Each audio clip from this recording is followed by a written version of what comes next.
Montxo Armendarizen filma zaharberritu du Euskadiko filmategiak. Kanesen estreinaldia izan ondoren, Donostiako zinemaldira ekarri dute. Eta ibilbide luzea izango du. Xehetasun gehiago jasotzeko, Jon López Barrena gonbidatu dugu gaur gurera, Euskadiko filmategiko kontserbazio zuzendaria. Gaur, gurean, 25. fotograman, Jon López Barrena. Kaixo, Jon. Kaixo, egunon. Ondo zatoz. Ondo, oso ondo. Bai, lehenik hasteko galdetu nahi nizun, ez dakit film batek posibilote duen bi estreinaldi izatea. Izan ere, hasiera batean, Tasio filma bera, hementxe estreinatu zen, Donostiako zinemaldian duela 40 urte, hori bai, 35 milimetroko formatuan, eta orain berriz, laukako bertsioan ekarriko da, eta berriro estreinatuko da. Zergatik aukeratu zenuten Tasio filma zaharberritzea? Tasio zergatik? Tasio delako, esan dezagun, 80ko hamarkadan egin ziren film horien artean, agian esanguratsuena ez bada esanguratsuenetako bat, ezta? Guretzat Euskal Herriko filmografian sekulako garrantzia izan zuen pelikula da. Naiz eta hemendik kanpo ez gehiegi ezagutu, hemen, eta guretzat beti, eta niretzat pertsonalki ere oso pelikula maitatua da, eta ez genuen zalantzarik izan, ez? Joxan Fernandez gure zuzendariak ideia bota zuenean eta berehala heldu genion eta hortxe jarri ginen lanean, ez?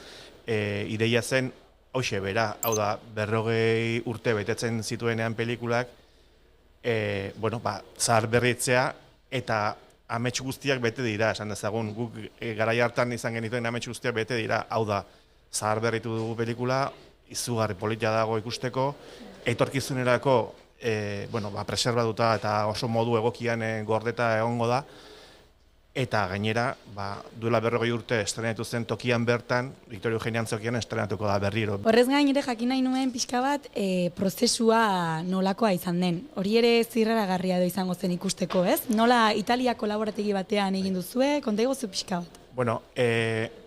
Guk lehendabiziko gauza egin genuena izan zen Tasioren material analogikoak, pelikula hori analogikoa da, hau da berez sortzez, ezta? Pelikula baten gauzarik importantena negatiboak dira, eta nahi genuen ikusi nola zeuden negatiboak eta nun zeuden batez ere. Bilaketa bat egin genuen, Espainiako filmategian zegoen, Filmoteka Espainolan, haiekin ere oso harreman ona dugu, eta eskatu egin genituen negatibo horiek. Lehenik eta behin, beti horrelako zaharberritze prozesu bat hasteko pelikula horren jabearekin kontaktatu behar duzu, edo kontaktuan jarri behar duzu, eta kasu honetan enpresa handi bat da, hau da, Mercury Films deitzen den enpresa bat, eta baiezko eman ziguten aurrera egiteko. Guk finantziatutako proiektu bat da, Jaurlaritzak finantziatutakoa, da diru laguntza baten bidez, baina guk aurrera eraman nahi genuen, eta jabearen baiezko izan genuen. Orduan, negatiboak nola zeuden ikusi genuen, zenbat kopia positiboa zeuden, nola zeuden, repaso asko egin genituen, materia bilaketak ere, eta azkenean konturatu ginen negatiboak nahiko ondo zeudela. Eta, zortez, azken fina asko zobeto da zaharberritze bat negatiboetatik hasita egitea.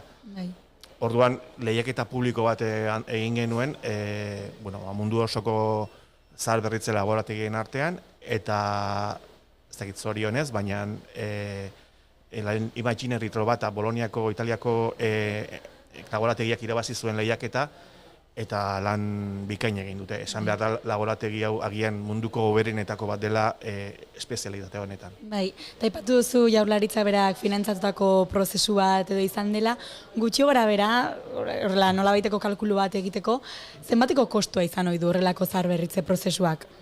Segun, eski oso zaila esatea. Segunetan nola dagoen pelikula. Kasu honetan, okerrez panaiz, 40.000 edo 50.000 euro inguru izan ziren, okerrez panago, pixka gutxiago agian. Eta, azken finean gero kontutan hartu behar da ere bai, nola bialtzen den pelikula, zuzendariak ere arajun behar du, bidaiak ordaindu behar dira, ez dakit, badaude hainbat gastu ere ez dienak zaharberritzearenak zehatzak, ezta? Eta, baina beti ez da bat ere erraza kalkulatzen, batez ere bueno, pelikularen egoeraren arabera, zaharberritzen mota bat egiten delako, edo sakonago bat egin behar da, edo arinago bat, ez? Kasu honetan, nahiko ondo zuen negatiboak, eta emaitza bikaina izan dela. Eta negatiboak nahiko ondo edo egoteko, zein da negatibo hori gordetzeko baldintza egokiena? Baldintza egokienak dira, adibidez, hemen Donostian, Euskadiko Filmatikaren egoitzan, gure artxiboetan dauzkagunak. 6 gradutan, horako kamera estanko batzuetan, hau da, oskailu handi batzuetan esan ezagun, 6 gradutan, ezetasun maila oso kontrolatu batean, 135eko ezetasun maila batean, oso gorabera gutxiekin, estable izan behar du, oso egonkorra, eta horrela luzatzen zaie, esan dezagun, pelikula analogikoei beraien bizitza, eta gu horretan ibiltzen gera, ez? Gure asmo hori da, gu dauzkagun, edo gorretzen ditugun milaka pelikula horiei bizitza alik eta gehien luzatzea, ez? Eta bizitza alik eta ondoen gainera luzatu diozuei, izan ere, klasikoak, zinemaldiko klasikoak saia irekiko du Tasio filmak, egia da, Hego Euskal Herrian orain zinemaldian ikusteko aukera izango dela, Ipar Euskal Herrian datorren urtean ikusteko aukera izango da, eta masa banatzaileak erosi dituelako eskubideak. Dena den, datorren urtean Hego Euskal Herrian ikusteko aukerarik izango da zinemalditik aparte, edo? Ez da erraza esatea. Euskadiko filmategiak egin du zaharberritzea, baina guk orain badauzkagu eskubide batzuk zenbait aurkezpen egiteko, edo zenbait pase egiteko, ziur egingo dela beste bat Donostian abendua aldera, Bilbon Zinebin ere egingo dela esango nuke, Iruñean ere egingo da, eta ez dakigula gehiago egingo ditugun, baina hemendik aurrera eskubideak ez dira gureak izango, jabearenak izango dira.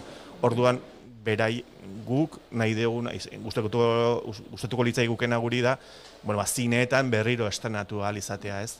Badakigu zaila dela, zinea industria oso modu, edo oso garai txarrean dago, eta ez da erraza, agian sarrera gehiegi salduko ez dituen pelikula bat berriro estrenatzea. Baina hori da bidez Frantzian askotan egiten da, eta jendea joan egiten da zineetara. Orduan, gugatik, jakina, gustatuko litzai gukela, zineetan berriro bere bigarren bizitza bat izatea, ez da? Azkenean, pelikulak edo pelikula hauek zinean ikusteko pentsatuta daudelako. Bai, eta zineman edo zinema-aretotan ikusten diren film guztiak ez direla soilik errentagarritasuna diru aldetik, baizik eta kultura eta bestelako kontu batzuk ere aintzat hartu behar direla. Dena den, Tasioren edukia orain, Tasioren historia kontuan hartuta, esan daiteke gaurkotasun handiko pelikula badala. Alde batetik krisi klimatikoa edo langile gatazkak eta bestelako hausnarketa batzuk ere plazaratzen dituelako. Zalantzarik gabe. Lehen esan dezu oso ondo, zaharberritze hau Canneseko festivalean estrenatu zela, eta guk aurkeztu egin genuen pelikula, eta Canneseko zuzendaritzak eta hautaketa batzorde horrek ez zuen ezagutzen Tasio. Eta esan zigutenean ikusi zutela eta txundituta gelditu zirela, ezta, pelikularekin, eta horixe bera esaten ziguten.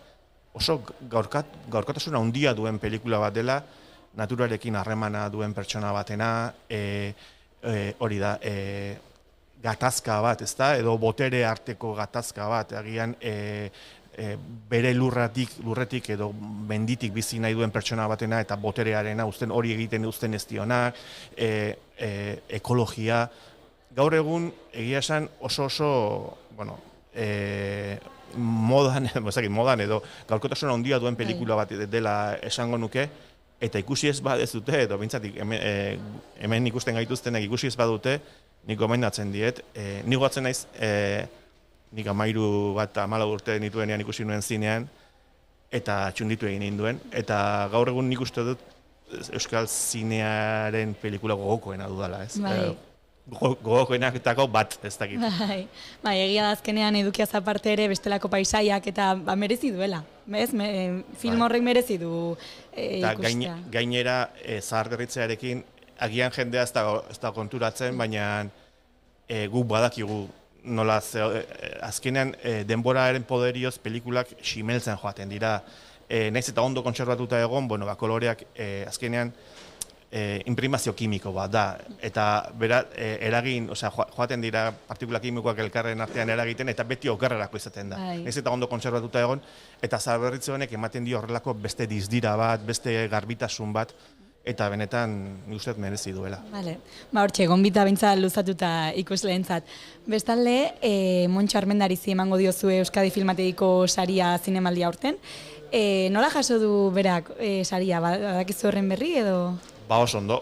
Baiezko eman zigun, eta, Montxo, etxe honetako laguna da, eta, bai, oso ondo guk hori pentsatu genean berehala esan genuen, ez? Aukera izan zenean, edo konfirmatu zigutenean, zinemaldian estrenatuko zela, 40 urteren ondoren, berehala pentsatu genuen, Montxori emango diogu gure sari xume hau, azkenean sari xume bat da, eta zer hobeto, Tasioren bizi berritze honekin batera, ez da, bere lantalde guztiarekin, eta nik uste dut, merezi duen zuzendari bat dela, zalantzarik gabe. Mi esker Jon, dena den amaitze aldera, azken galderatxo bat. Aurrerantzean, ari zarete pixkana zahar berritze prozesu hori nolabait Euskal Herrian izan diren pelikula garrantzitsu horiek berrek hartzen. Eta, datozenetan, baduzue beste film bat buruan zahar berritzeko? Bai, asko dauzkagu. Lehen mikrofonotik kanpo esan dizut, badaukagula horrelako proiektu bat, horrenik esan ezin dudana esan, baina oso polita da, zinearekin lotura du eta euskerarekin ere lotura du, eta benetan uste dut oso proiektu interesgarri izango dela, batez ere oso produkzio ez ezagunak izan daitezkelako zaharberritu daitezkenak, baina orain, eta Montxo Armendarizekin eta Tasiorekin lotuta, oraintxe zaharberritzen bukatzen ari garen beste pelikula bat buruz ere igual hitz egin nahiko nuke, Montxok 81 batean Tasio egin aurretik egin zuen Nafarrako ikazkinak deitzen den, edo Carboneros de Navarra deitzen den pelikula bat. Hau da, 25 minutuko film labur bat, dokumental moduko bat, eta horretan inspiratu zen gero Tasio egiteko. Eta pelikula honen materialeak begiratu genituen, negatiboak kasu honetan oso gaizki zeuden, oso gaizki, baina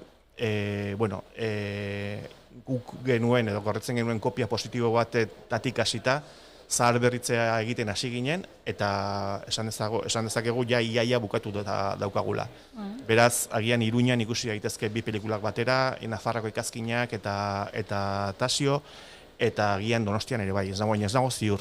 Baina esan dezagun iaia bukatuta dagoen lantxo bat dela, eta esan behar dugu gure departamentu teknikoak egindako lehendabiziko zaharberritzea dela. Tasio zaharberritzeko diru laguntza horren barruan guk egin genuen gure inbertsio bat, eta pixkanaka gu ere hasteko horrelako lanak egiten. Eta nahiz eta gutxi garen eta gure baliabide urriak diren, baina pixkanaka ari gera eta nik uste hau izan daitekela lehendabiziko emaitza esan dezagun adierazgarria. Gutxi izan arren ekarpen handiak egiten dituzue behintzat. Beraz hori, Jon, mila esker gurean izateagatik eta ongi izan. Dale, zue, eskerrik asko.